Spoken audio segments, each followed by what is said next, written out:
Good evening. Tonight is Michael Carrick's first Manchester United game as head coach.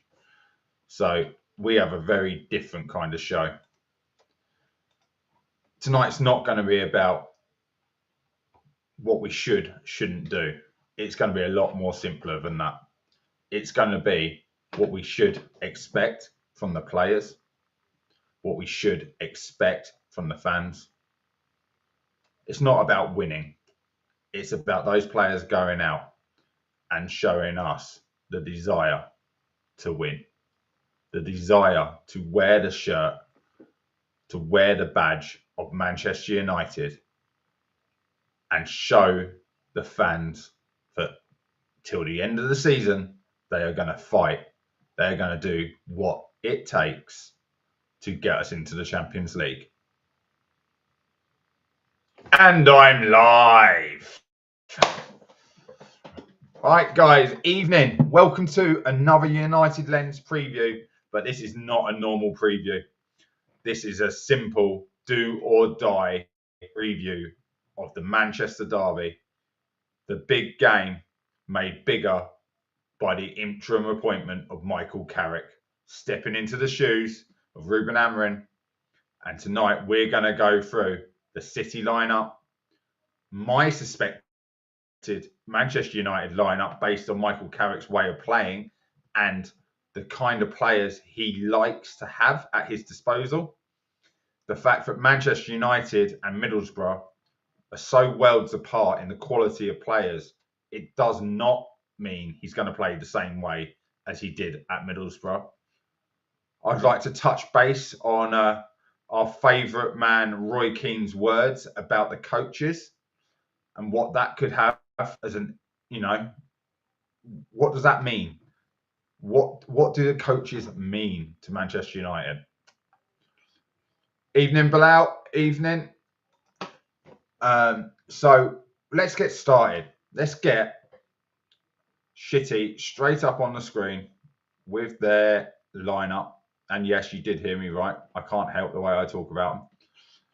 So let's get me down here. There we go.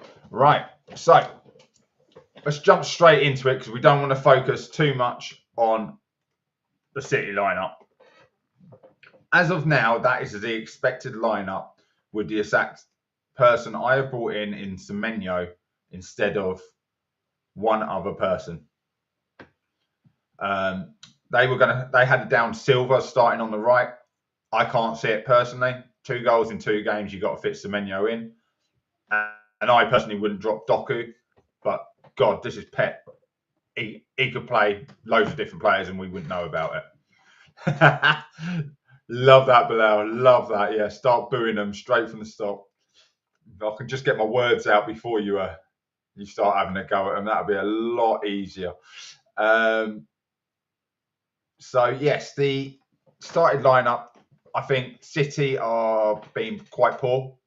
Yes, they've won the last 2 games, Carabao Cup and FA Cup against, Exeter, where their B team managed to put 10 past them. So what? It's about their league. I think we are more than capable of getting at that back line. And tonight we're going to focus on it. If I was looking at that and I saw Rodri in midfield, if I saw, their normal 2 centre-backs, I'd be more worried. But I think with our front line, we can hurt them. And at the end of the day, they're only City, aren't they? There's only one team in Manchester, and that is us. And that's what this show tonight is going to be all about. That. Why are we still not talking about the only team in Manchester being red? Doesn't matter what City have done. We all know Manchester bleeds red. So let's get into it. Phil Foden in top form at the moment, unfortunately for us. But right now, I feel like they're a bunch of individuals. They're playing for their spots in their own, World Cup teams. Foden wants the England side. Doku, Belgium. Reinders, very talented player. Obviously, Haaland up front. best striker in the world. Doesn't matter how good you are if you don't have the service, and when there are players behind you are taking the shots and not giving you the ball, it becomes very hard to score. But we cannot switch off on him, and that's why I think there'll be a tweak to the United starting lineup. Gonzalez in midfield is no Rodri. It's plain and simple. But it's all about, can we keep him busy by marking our players?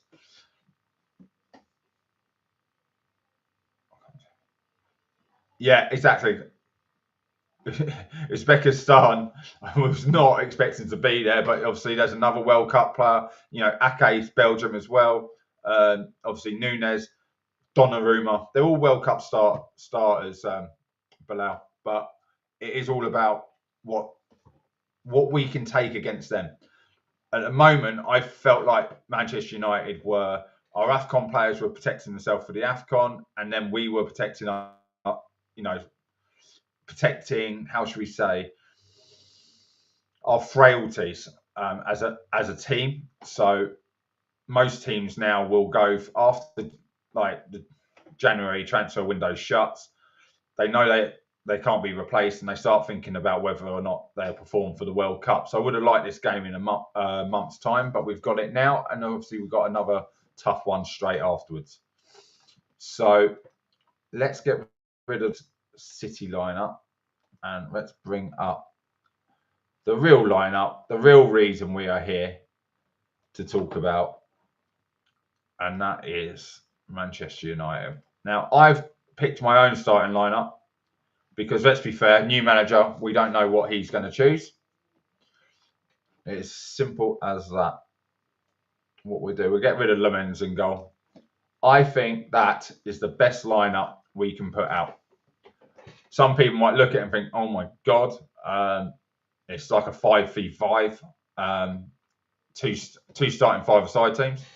But I think this works and uses what we have to the best of our situation, and we can be very attacking. I think that's the United way. Everyone talks about the United way, but if we've got to play on the counter attack, if we've got to play, a low block for minutes and we score in injury time, I'll take that. We all take that against City. At the end of the day, no one ever expects us to beat them, but we give them one hell of a fight, and that's all that matters.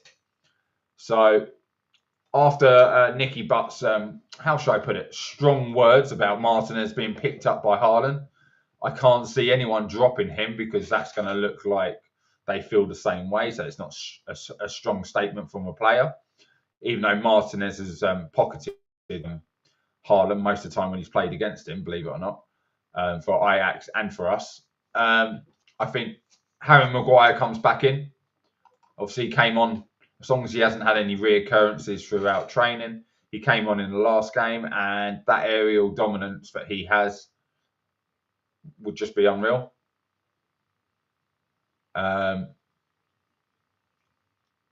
Of course, Mazraoui's in the final. See, there you go. For some reason, I was thinking Mazraoui had been knocked out. He didn't. He knocked out Mbeumo. So we can only hope that's Dorgu. So ignore this. As Bilal's just said to me, Mazraoui is not there. That will be Dorgu. So I do think that that's probably going to be where they attack us. That is Doku against potentially Dalot, and if that is the case, we are screwed. He's turned him inside out every time we've played against us, so that's not good. But maybe we play three at the back and we play wing backs. Who knows? We really don't know what Carrick's going to surprise us with. I can't believe I did that, really. I blatantly knew Mazraoui was in the final as well, as always expected, and they are still expected to win it. But yeah, so the back four, our right back could be Yoro, could be Dorgu. Let's hope it's not Dalot. Okay. I'll probably, in my own way, maybe play Tyler Fredrickson there or someone else rather than have Dalot. That's personal opinion. I don't bring that on everyone else, but if there's ever been a player in the United shirt who doesn't deserve on latest performance to be in that team, and that's Dalot. And I think we can all agree with that. Then into the midfield, you'll notice I dropped Bruno back into the Casemiro role with, as a double pivot. Main reason being that people will drop back naturally, like Fernandes does, where he was picking the ball off the centre backs. Now, if he's meant to be one of the out passes into like the higher 8 or more of a 10, then we have an issue because he won't be there to make the pass to himself. So by playing him in that double pivot like Amarin did, made sense to me because it meant that he can play the ball out and he can move up the pitch at pace and then win the second ball and put the ball back into the box, giving us more numbers in the box, and it's a lot more creative. And Casemiro needs someone who can run like him next to him. Originally, when I was drawing it up, I thought about having taking Cunha out, putting Kobe Mainoo in, and obviously moving Fernandes into the natural 10 in the middle. But I just think the movement between Ahmad, Cunha, and Mbeumo would offer us more going forward than just bringing Mainoo in as a part of the double pivot. But get in the comments, let me know what you think, because everyone is different. Then, as we push forward, we've got Ahmad, Cunha, and Mbeumo. Obviously, Ahmad and Mbeumo both had fairly decent AFCONs. Unlucky not to go further, but it's cup competition at the end of the day. Someone's got to get knocked out. So now I'm hoping that that's out the way, but they do bring back. I felt like Mbeumo started strong and then sort of rested up. I don't think he fell off the pace. I felt like he had rested himself to not get injured for AFCON. And I felt Ahmad, I'm not sure if he makes the starting 11. So I might, elephant in the room. I'm not sure Ahmad makes our starting 11 because I could quite easily take Ahmad out, put Cunha on the left, Fernandes in the 10, bring in Ugarte or bring in Kobe. But Ahmad is one talented little guy, and I think he wholeheartedly deserves to play. But whether he's good enough to play out on the left, I'm not sure. Same as Mbeumo. I don't think Mbeumo is good enough playing on the left. They both only ever played their entire careers on the right. Cunha is not a winger. He's more of a 10/8. So putting him out wide, again, he's not going to cross. He's going to cut in and shoot. If we want that, we can bring Rashford back from Barcelona. There are other ways we could play. Believe it or not, we could play a straightforward 4-4-2. Put Mbeumo up front with Sesko. And then literally play Ahmad on the right, Cunha on the left, Fernandes and Casemiro. But either way, we're still pushing someone out to the left when it's not their natural position. So, yes, that's what I was thinking. Obviously, Sesko up front on his own. There is no other option. If you think Xerxes is an option, please tell me why. Get in there with you. Tell me what you think he will offer us that is better than Sesko against City. This is a really important game where I need high intensity, high work rate from my players. And for me, it doesn't matter how much skill he's got. I don't think Xerxes has the work rate and the ambition that Sesko does. Maybe on the inside he does, but we don't see it. I basically rate Xerxes as my poor man's Berbatov. It sounds harsh, but I feel that's fair. But yeah, there's going to be matchups all over this. If we just see if I can do this. If I can get the other screen up. I don't think I'm going to be able to. No, it's not going to let me. So we all know who's playing who. If we do it like this. Right. Mbeumo, Ahmad are going to have so many chances to get in behind their back lineup. When you go against City, the one thing City do is obviously they work on getting the ball behind, build up play and getting extra numbers in the field. Now, what I think that's going to do is we know Semenyo isn't great at tracking back. We know Doku, sorry, isn't the world's best at tracking back. So we know they're going to stay forward. Nunes likes to get forward, and Ake's the one I'm not sure about, whether they move Nunes in as the second holding midfielder, a bit like Stones used to do, to go against Cunha and Mbumo. They will have to keep them occupied. It's going to be a battle of numbers and ability. I think we will be better playing a defensive line of a 4-5-1 in a low block, and we just look for, get outs in Ahmad and Mbumo down the wings and try and get everyone else through the middle, i.e. Cunha and Fernandes arriving late, and just hope Sesko can hold the ball up. Recently, Sesko's hold-up play has been better, but I still think he's got a lot to learn. When he jumps up, he chests the ball. He seems to chest it down towards his feet, but it bounces away from him, whereas I feel he'd be better controlling it, popping it off his chest up into the air, and then second one can be a header, because if the defender comes through the back of him, that's a foul. So I feel just lean back on that control rather than keep, dropping the body and going forward.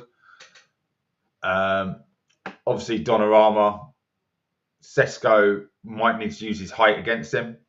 Donnarumma's not great with his feet, so the way that we've been closing down before these boys went, it will be a real test. It seemed in the training videos, but Carrick had been doing some high intensity pressing drills. From what I saw, there seemed to be basically it's like a 4v4v4 situational drills. So emphasising on if this team's got the ball, you go in there. If they lose it, you bypass and you're in and out. And it's all about high intensity and quick turnaround. But you do it in numbers, which is what he done at Middlesbrough.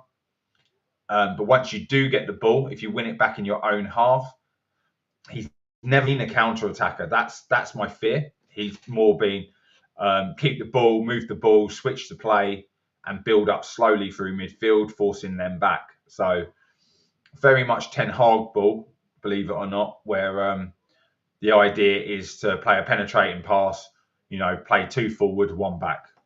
That's the best way. So with the team we've got lined up, Fernandes plays it into Sesko. Sesko lays it off to Acuna or an Ahmad, and we continue moving up like that.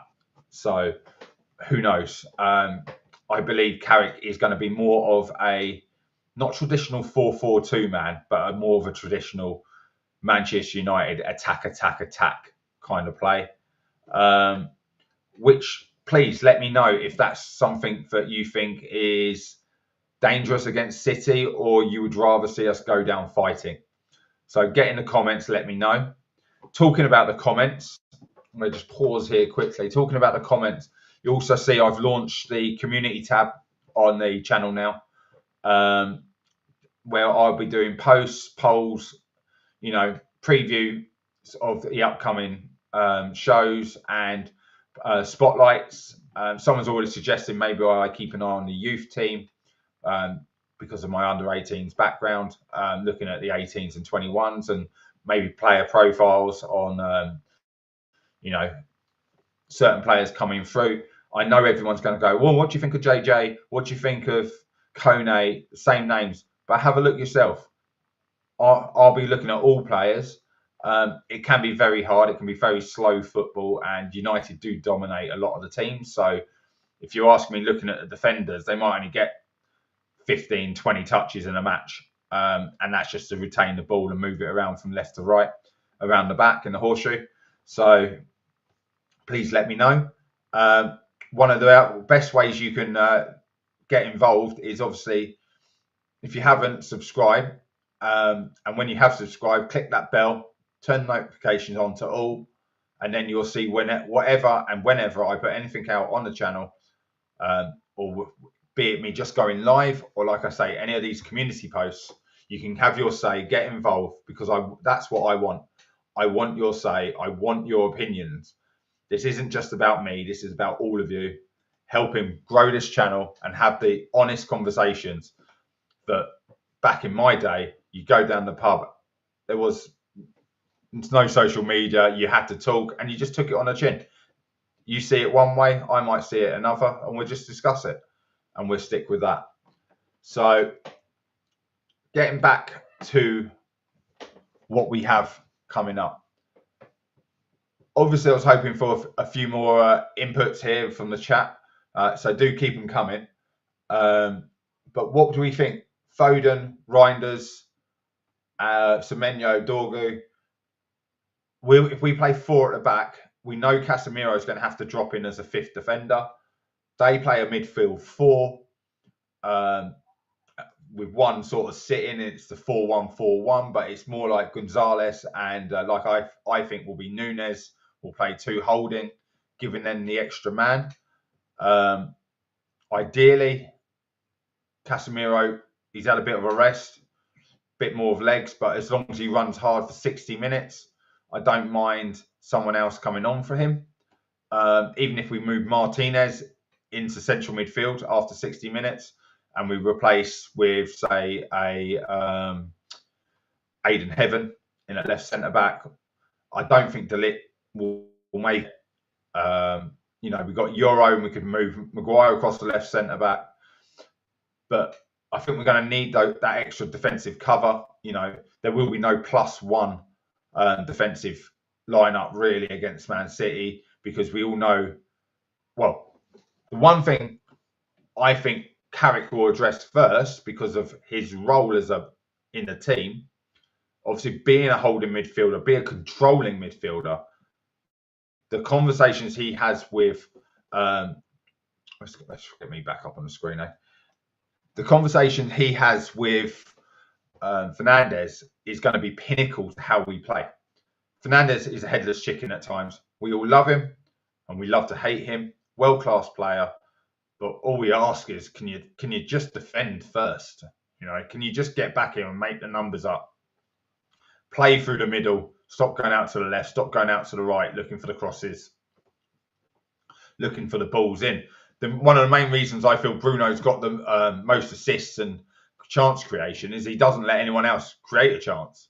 He's always buzzing around their feet, trying to get the ball off him with a 2, 3, 4 yard pass, and he'll put it in the box instead of us actually being able to move it across their back 4, back 5, whatever it might be, and that's why we struggle to break them down.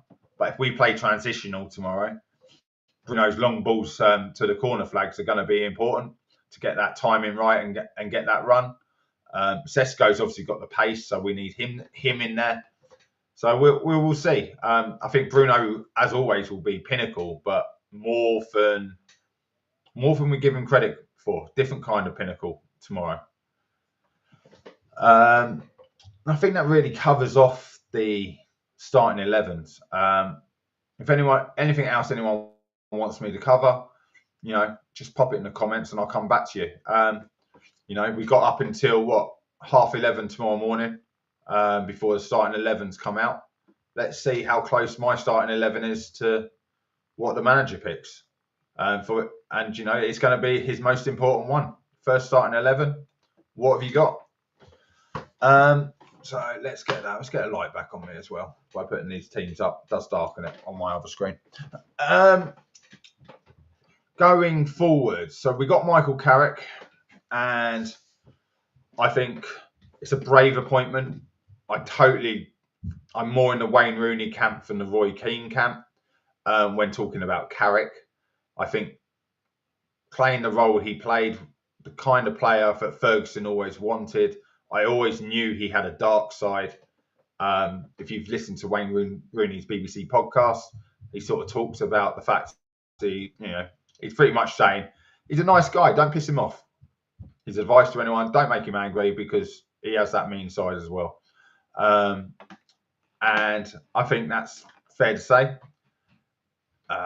What else have we got? We've got well, before we come on to Roy Keane and the two coaches comment, there was two other coaches that were brought in with Carrick.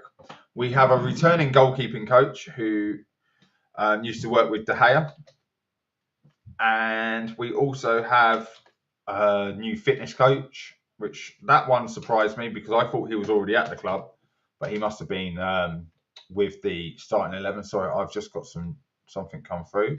Let me just have a look at that coach.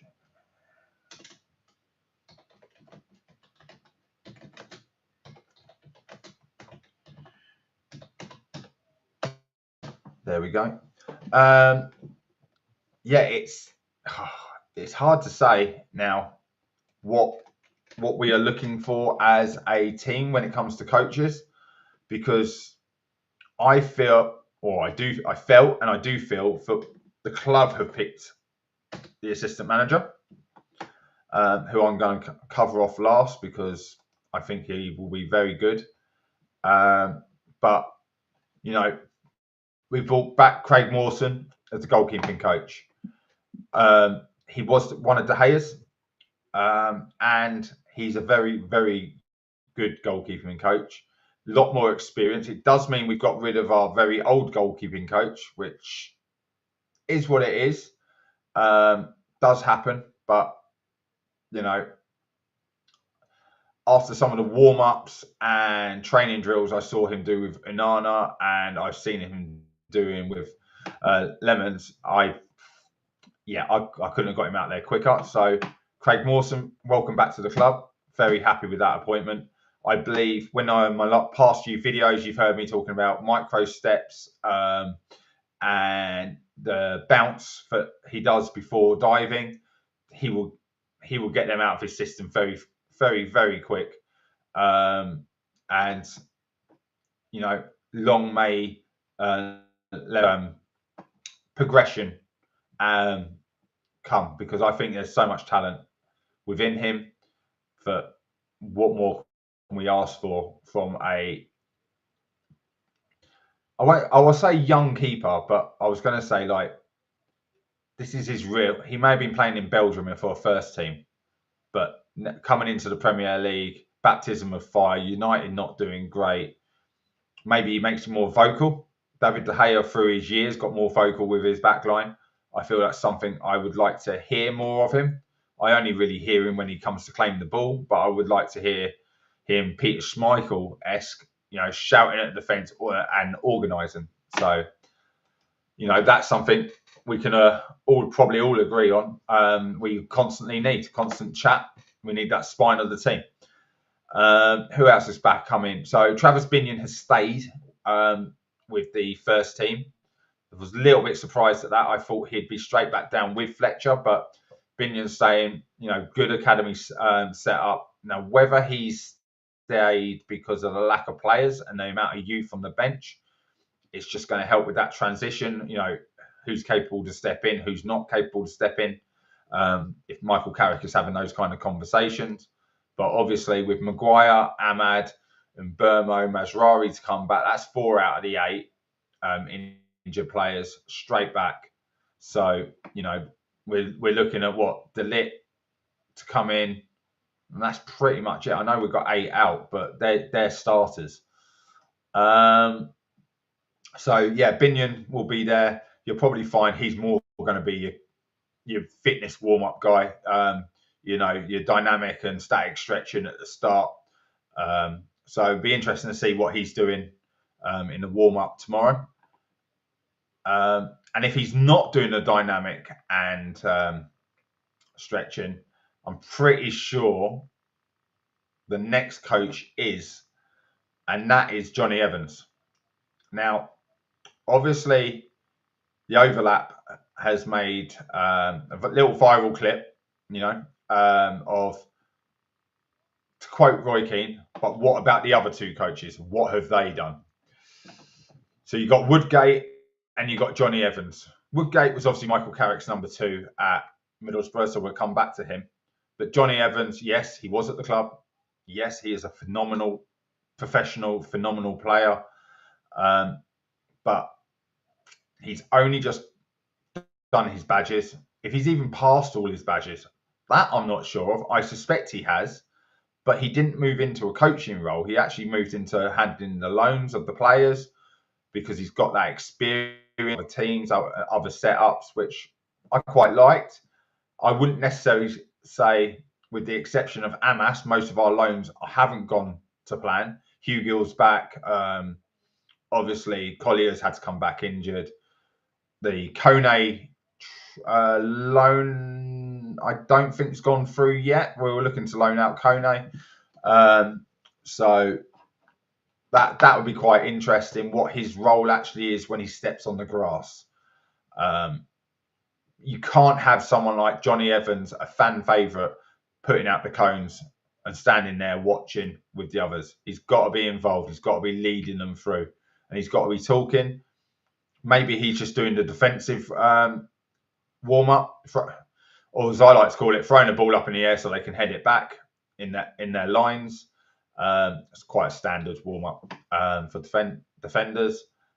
While the other one, Jonathan Woodgate, this is one I wanted to talk about. This is the one which most people would be talking about back in my day. Jonathan Woodgate, Real Madrid, Leeds United, obviously one hell of a step up from Leeds to go to Madrid. Finished his playing career. I think he went and done something transfer related or scouting related with Liverpool, and then came back and done the rest of his coaching. And moved into that role at Middlesbrough and worked his way up as a coach, ran the team for a bit, back to coaching, and then came in as assistant manager to Michael Carrick. But what about his past? That's the one I can't get it out of my head. I felt Roy Keane was alluding to it on the overlap when he's saying, but what about the other two? We all know Johnny Evans wasn't doing a coaching role, and we all know that Jonathan Woodgate had multiple police allegations investigated by the police while at Leeds United, including a video of himself and Lee Bowyer. Like I say, it's all alleged because nothing went ahead. Nothing was prosecuted. And we already have one person who no longer plays for the club where video evidence and allegations was enough not to allow him to play for the club. So I was very surprised we employed Jonathan Woodgate for the exact same thing. But we all know what Ineos and the Glazers are like. They probably haven't done their due diligence and they probably aren't aware of this. And we'll wait for something to come out in the media when that gets dragged up. So if you know John Terry's past, very similar. Very similar. That's all I will say about that. But as a coach, solid defender. So I think he'd be focusing on the defensive sides. That's why I say I'd leave him and Johnny Evans till last, because actually, two centre-backs. Obviously, Evans played at United. Woodgate stepped up, went to Real Madrid. Played with some great players at the back. To learn, a lot of different tactics and formations. Maybe he can understand more how the defence needs to play out towards a Casemiro, because that has not changed in years at Real Madrid, probably up until the last 2 or 3 years. So definitely knowing the Madrid way to play out might help us even better with Casemiro.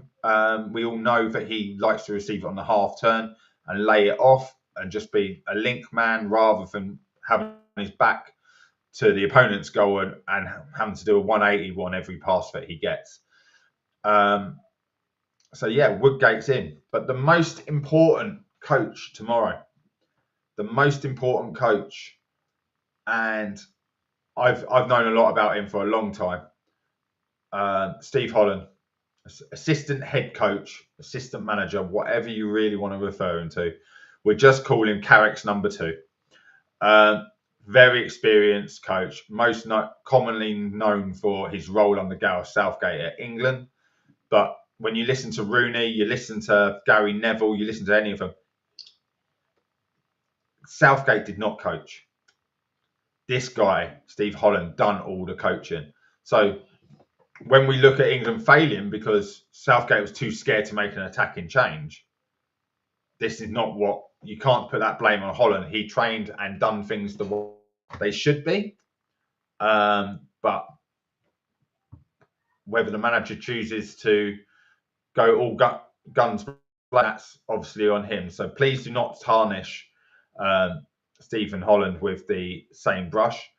Now, whether you believe the Andy Mitten piece that came out regarding him being a United fan, even though he's worked at Chelsea, I don't think it matters. At the end of the day, that's like saying, we've got, I don't know, Thomas Tuchel, one of my favourites to replace Carrick in the summer.